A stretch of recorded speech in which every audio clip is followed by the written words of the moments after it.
गौतम बुद्ध के पास एक दिन एक व्यक्ति आया जो अपने जीवन में गहरी निराशा में डूबा हुआ था। उसके चेहरे पर चिंता की लकीरें थी और उसकी आंखों में एक अनसुलझा सवाल था।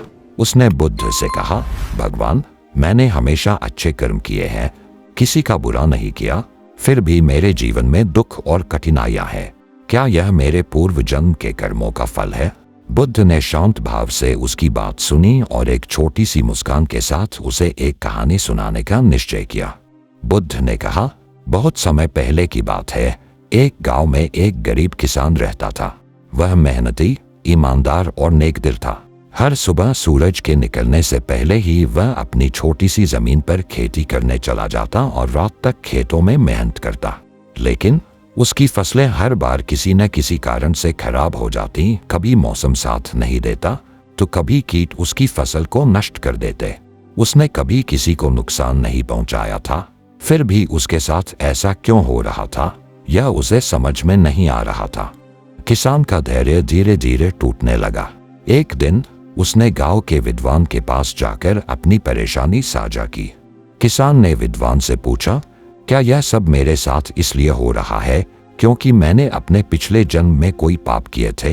विद्वान ने मुस्कुराते हुए कहा, देखो, हमारे जीवन में जो भी होता है वह हमारे पिछले जन्म के कर्मों का परिणाम हो सकता है, लेकिन इसका मतलब यह नहीं है कि तुम्हें हार मान लेनी चाहिए।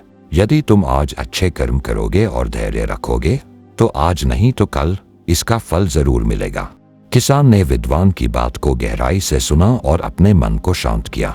उसने निर्णय लिया कि वह अपने अच्छे कर्मों में कमी नहीं करेगा और जीवन में धैर्य बनाए रखेगा। वह हर सुबह खेतों में काम करने जाता और शाम को गांव के लोगों की मदद करता। उसने सोचा, हो सकता है कि ये कठिनाइयां मेरे पिछले जन्म के कर्मों का परिणाम हो, लेकिन मेरे आज के कर्मों का परिणाम मुझे भविष्य में जरूर मिलेगा। कुछ वर्षों बाद किसान की मेहनत रंग लाई। एक वर्ष ऐसा आया जब उसकी फसल लहलहा उठी। गांव के लोग उसकी मेहनत और धैर्य की प्रशंसा करने लगे। किसान समझ गया कि धैर्य और अच्छे कर्मों का फल हमेशा मिलता है, भले ही थोड़ी देरी से ही सही।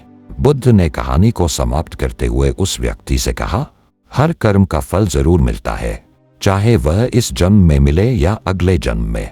जो भी हम आज अच्छे कर्म करेंगे उसका प्रभाव हमारे आने वाले जीवन पर भी पड़ेगा। यह सुनकर व्यक्ति को अपनी वर्तमान कठिनाइयों में धैर्य रखने की प्रेरणा मिली। उसने समझ लिया कि आज का हर छोटा सा अच्छा कर्म भविष्य में सुख और शांति के रूप में हमारे पास लौटकर आता है।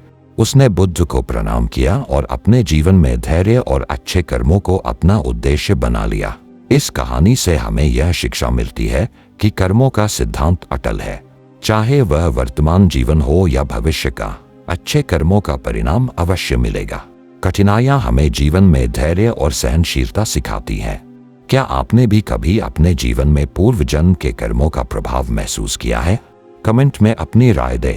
अगर ये कहानी आपको प्रेरणा देती है तो वीडियो को लाइक और हमारे चैनल को सब्सक्राइब करें ताकि हम आपके लिए ऐसी ही और प्रेरणादायक कहानियां ला सकें। और कमेंट में बुद्धाय नमः जरूर लिखें। धन्यवाद।